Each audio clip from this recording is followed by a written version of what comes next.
안녕하세요. 올 가을에 결혼을 앞두고 있던 20대 후반의 여성입니다. 시댁의 거지근성에 진절머리가 나서 파혼했어요. 남자친구와 저는 프랑스에서 만났습니다.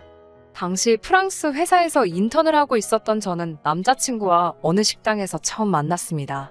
모처럼 집 근처 식당에서 저녁을 먹고 나가려는데 어디선가 한국어가 들려오더라고요. 어디선가 지갑을 잃어버리고 공경에 처한 한국 남자가 서투른 영어와 한국어로 상황을 설명하고 있었습니다. 그 모습을 보고 같은 한국 사람끼리 차마 모르는 척 지나칠 수가 없어서 제가 대신 계산을 해줬습니다. 남자는 몇 번이고 고맙다는 인사를 하더니 제 연락처를 알고 싶다고 하더라고요. 언젠가 기회가 되면 감사 인사라도 하고 싶다면서요. 그리고 그 일을 계기로 저와 남자친구는 하루가 멀다 하고 연락을 주고 받는 사이가 되었습니다. 그러다 인턴 생활이 끝나갈 무렵 한국 회사에서 입사 제안을 받게 되었고 저는 고민 끝에 프랑스 생활을 정리한 뒤 한국에 들어가게 되었습니다. 제가 한국에 들어왔다는 소식을 전하자 남자가 저에게 만나자고 하더군요. 지난번에 말한 대로 감사 인사를 하고 싶다면서요. 하지만 만난 당일 남자는 저에게 여자친구가 되어달라고 했습니다. 그날 이후로 한 번도 저를 생각하지 않은 날이 없다면서요. 그렇게 그 남자는 제 남자친구이자 이 사연의 주인공이 되었습니다. 남자친구와의 연애는 전반적으로 즐거웠습니다. 다정하고 성실한 남자친구와 다툴 이유가 없었어요. 하지만 이따금 한 번씩 스트레스를 받는 일이 있었는데 그건 바로 남자친구가 너무 알뜰하다는 거였지요. 한때 제가 사랑했던 사람이니까 최대한 좋게 표현한 거고요. 사실 알뜰이 아니라 정말 궁상 맞을 때가 종종 있었습니다. 한 번은 비가 억수로 내리는 날이었어요. 우산이 없다길래 회사 1층 편의점에서 사라니까 집에 있는데 사기 아깝다면서 기어이 그 비를 맞고 집에 가더라고요. 그리고 꼬박 이틀을 알았습니다. 남자친구는 매사 손익을 따질 때 오로지 숫자만 봤기 때문에 결과적으로 소위 손해보는 장사를 하기 일쑤였지요. 반면에 저는 돈을 써야 할 때는 써야 한다는 주의거든요. 그렇다고 해서 제가 절대 함부로 돈을 쓰는 사람은 아닙니다. 임대업을 하시는 부모님 밑에서 경제적으로 어려움 없이 자라기는 했지만 대학교를 입학한 이후로는 부모님이 독립심을 기르라며 등록금을 제외하곤 최소한의 것들만 지원해 주셨거든요. 대학 졸업 후에는 바로 직장 생활을 시작했고 그때부터 돈을 모아서 프랑스도 갈 수 있었던 거고요. 아무튼 왜 남자친구가 그런 성격을 갖게 되었는지는 사귄 지 6개월이 넘어갈 무렵 우연히 알게 되었습니다. 남자친구의 가족들이 원인이었지요. 남자친구의 부모님은 노후 준비가 전혀 되어 있지 않았거든요.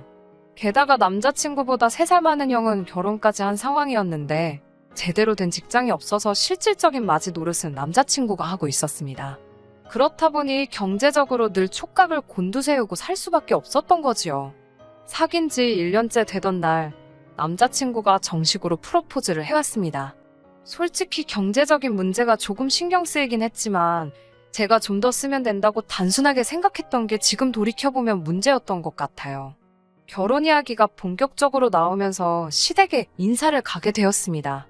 시댁은 서울 외곽에 위치한 오래된 주택의 2층이었습니다. 그래도 서울에 이 정도 주택을 가지고 있으면 괜찮은 거 아닌가 생각하고 있는데 제 머릿속을 읽기라도 한 건지 남자친구가 전셋집이라고 말해주더군요. 방 2개의 작은 거실이 있는 평범한 가정집이었고 남자친구 방은 해가 잘 들지 않는 작은 방이었어요. 남자친구의 부모님은 제가 사간 과일을 보시더니 요새 과일값이 얼마나 비싼 줄 아냐면서 손이 해프다는 표현을 하셨습니다. 사간 손이 무한해지더군요. 고지원 남자친구 어머님께서는 제가 인사 오면서 소고기라도 사올 줄 알고 고기 반찬은 안 했다 하시면서 점심을 차려주셨어요. 김칫국에 계란 후라이 그리고 소세지가 놓여있더라고요. 대접까지 바란 건 아니지만 씁쓸한 기분이 들었습니다. 초등학생 때 친구 집에 가면 친구 어머니가 차려주던 밥상이 생각나더라고요. 기분이 그래서인지 이건 뭐 밥이 아니라 모래알을 씹는 것 같았습니다. 그로부터 3주 정도의 시간이 지났고 정식으로 상견례를 하게 되었습니다. 남자친구 식구 중 누구도 차가 없어서 이동이 어렵다고 하여 남자친구 동네에 있는 한정식 집으로 예약을 잡았습니다. 저희 친정에서는 같은 서울이어도 1시간이 넘게 걸리는 곳이었어요. 그럼에도 불구하고 12시가 약속 시간이었는데 남자친구 부모님은 12시 20분이 다 돼서야 오셨습니다. 게다가 남자친구 형네 부부도 왔습니다.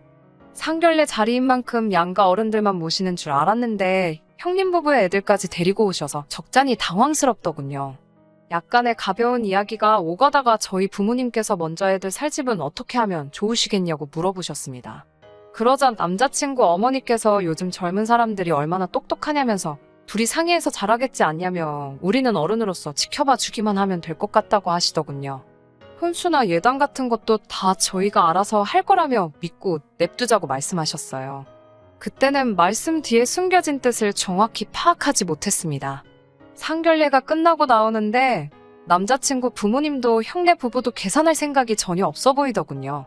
솔직히 양가 어른들만 모신 자리였으면 제가 계산하려고 했는데 남자친구 식구만 4사람이 더 온 상황이라 좀 어이가 없었습니다. 하다못해 누구 하나 돈 내려는 흉내라도 냈다면 이렇게 기분이 상하지는 않았을 텐데 말이에요. 그때 남자친구가 자기가 계산한다고 카드를 내미니까 남자친구 어머니께서 저희 부모님께 잘 먹었다고 인사를 하시면서 남자친구 앞을 가로막으시더군요. 결국 제가 계산했습니다. 양가 식구들이 먼저 집으로 향하고 저와 남자친구는 못다한 이야기도 할 겸 해서 카페에 들렸습니다. 제가 먼저 남자친구에게 정확히 모아둔 돈이 얼마나 되냐고 물었어요. 그전에도 몇 번 물어봤었는데 그때마다 결혼할 수 있을 만큼 모아뒀다며 둘러대는 식이었거든요. 이번만큼은 확실하게 알아야겠다 싶어서 단도직입적으로 묻게 된 거였고요. 남자친구는 3천 정도 모았다고 했습니다. 솔직히 생각보다 한참 적은 금액에 놀랐지만 남자니까 군대도 갔다 왔고 부모님도 도와드렸다 하니 그럴 수도 있겠다 싶었어요. 저는 5천 정도 모아둔 상황이었습니다. 솔직히 2사람의 돈을 다 모아도 1억이 안 되는 상황에서 양가 도움 없이 집을 구한다는 건 불가능이었어요. 저는 남자친구에게 가서 부모님께 한번 잘 여쭤보라고 했습니다. 저도 부모님께 잘 말씀드리고 도움을 구해보겠다고요. 집에 돌아와 부모님께 신혼집에 대해서 말씀드리니 아버지께서 소유하신 아파트 중 하나가 곧 전세 계약이 끝난다며 거기에 들어와서 사는 게 어떻겠냐고 물으셨습니다. 제가 전세금 드릴 돈이 없다고 하니까 부모 자식 사이에 무슨 돈이냐며 됐다고 손사래를 치시더군요. 대신 들어와서 사는 동안 기회다 생각하고 돈 열심히 모은 뒤 집을 사서 이사를 가라고 말씀하셨어요. 생각지도 못한 아버지의 제안에 감사했고 안도할 수 있었습니다. 남자친구도 걱정이 클 텐데 제가 이 소식을 전하면 얼마나 좋아할까 싶어서 얼른 전화를 걸었습니다. 남자친구는 한껏 가라앉은 풀죽은 목소리로 제 전화를 받았어요. 부모님이 뭘 하시냐고 물어보니 다 큰 성인들끼리 결혼하면서 왜 늙은 부모에게 부담을 주냐고 한 소리 하셨다더군요. 저는 남자친구에게 괜찮다고 집 문제는 해결된 것 같다고 우리 부모님이 가지고 계신 아파트에 들어가서 살면 된다고 소식을 전했습니다. 제 예상대로 남자친구는 정말 다행이라며 좋아하더라고요. 목소리도 한껏 밝아졌고요. 저희 둘 다 이제 큰 문제는 해결되었으니 앞으로 모든 일이 원활하게 흘러갈 줄만 알았습니다. 그런데 며칠 뒤 남자친구 어머니에게서 연락을 받았습니다. 기니 할 이야기가 있으니 집으로 좀 오라고 하셨습니다. 집에 도착하니 어머님께서 집 이야기를 하시더라고요. 어찌된 일인지 친정에서 집을 사주시는 걸로 알고 계시더라고요. 그러더니 하시는 말씀이 둘이서 사는데 28평은 너무 크지 않냐고 하시더군요. 저는 당장은 아니지만 아이라도 태어나면 절대 큰 평수는 아닌 것 같다고 대답을 했습니다. 시어머니는 저를 잠깐 쳐다보시더니 아직 태어나지도 않은 애 때문에 뭐하러 낭비를 하냐면서 그 집 말고 다른 집이 좋을 것 같다고 하시더군요. 저는 어머님께 이 집은 제 마음대로 사고 팔고 할 수 있는 게 아니라고 저희 아버지께서 잠깐 살라고 허락을 해주신 것 뿐이라고 말씀을 드렸습니다. 그러자 어머님께서는 사주는 것도 아닌데 왜 당신 아들한테 그렇게 생색을 냈냐며 어이없다는 반응을 보이셨어요. 여기까지였다면 그래도 제가 파혼까지는 생각하지 않았을 거예요.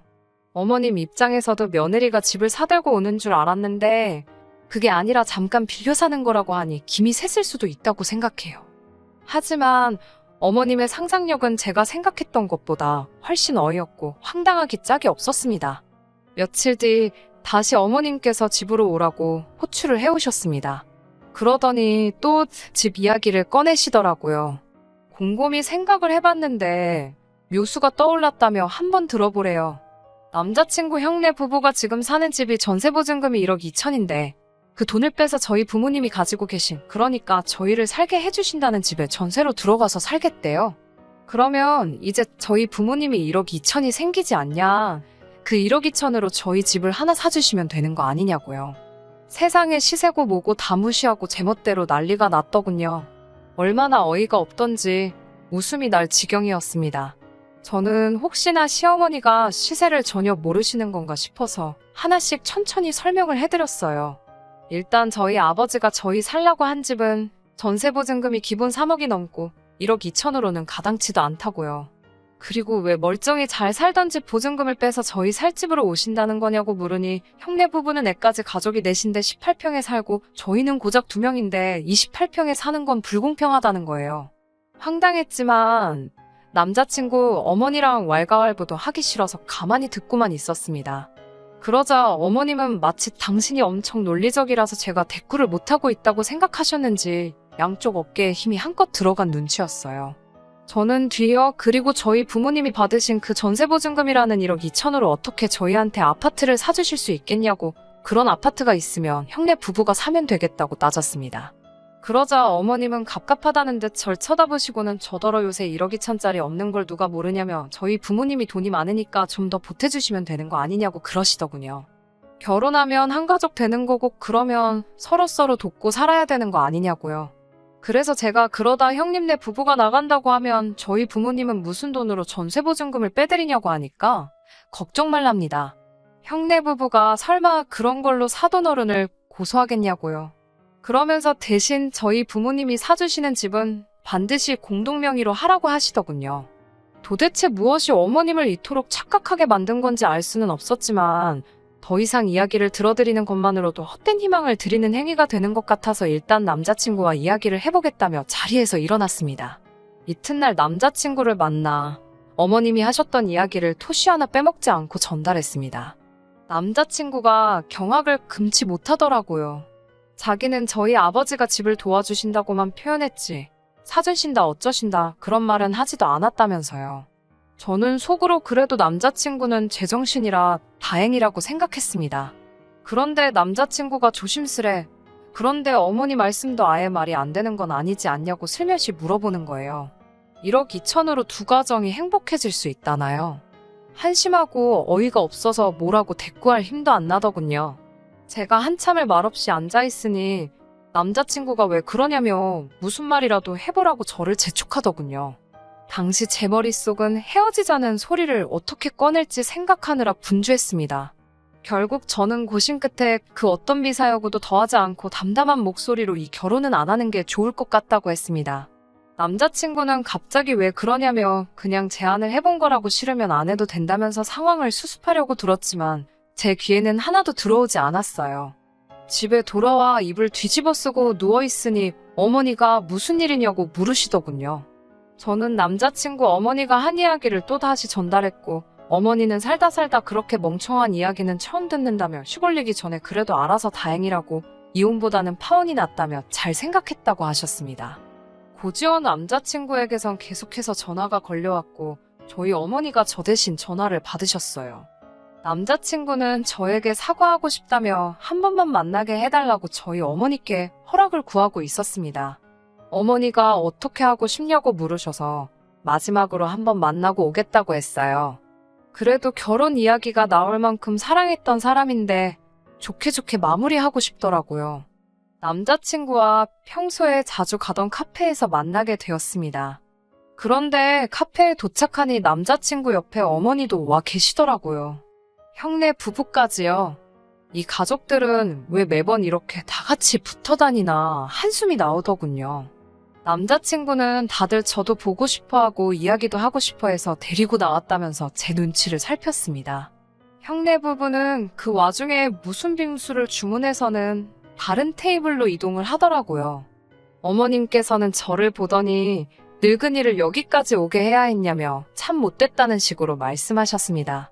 그러더니 형네 부부를 가리키며 쟤들은 돈이 없어서 빙수 같은 것도 누가 사주기나 해야 먹지먹도 못한다고 지질이 궁상 같은 이야기를 늘어놓으시더군요.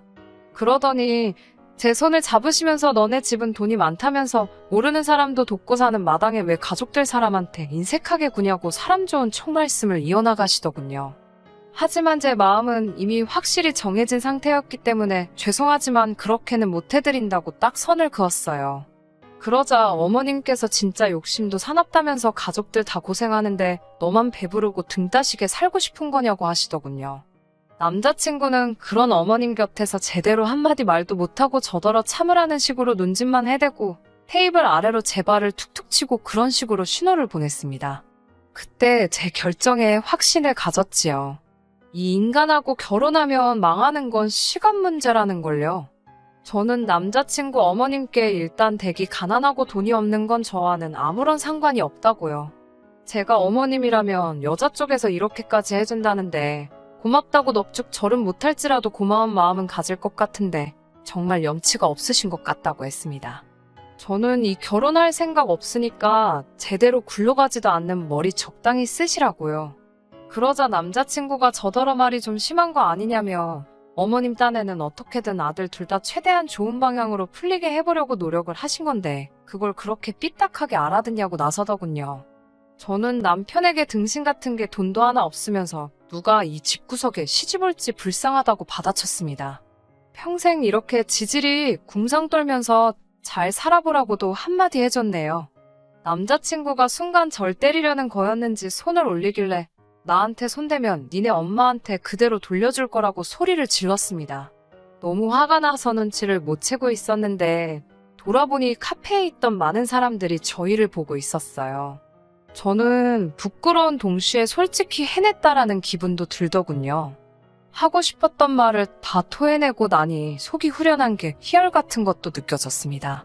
솔직히 저희 집이 재벌도 아니고 정말 부모님께서 집을 사주신다고 한 것도 아닌데 일이 이 지경이 되어서 속도 상하고 어이도 없고 마음이 복잡합니다.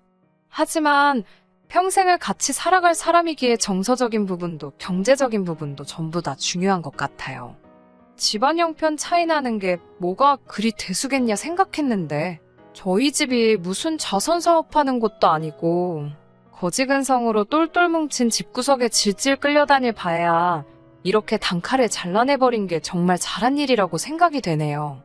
거지 같은 집구석 아들 2명 집해줄 새며느리 찾으셔서 전 남자친구건 어머님이건 전부 행복하게 잘 살았으면 좋겠네요. 단지 저한테만 다시 들러붙지만 안아줬으면 해요. 다시 애걸복걸해도 받아줄 생각은 없지만 말이지요. 끝까지 들어주셔서 감사합니다. 오늘의 사연은 여기까지입니다.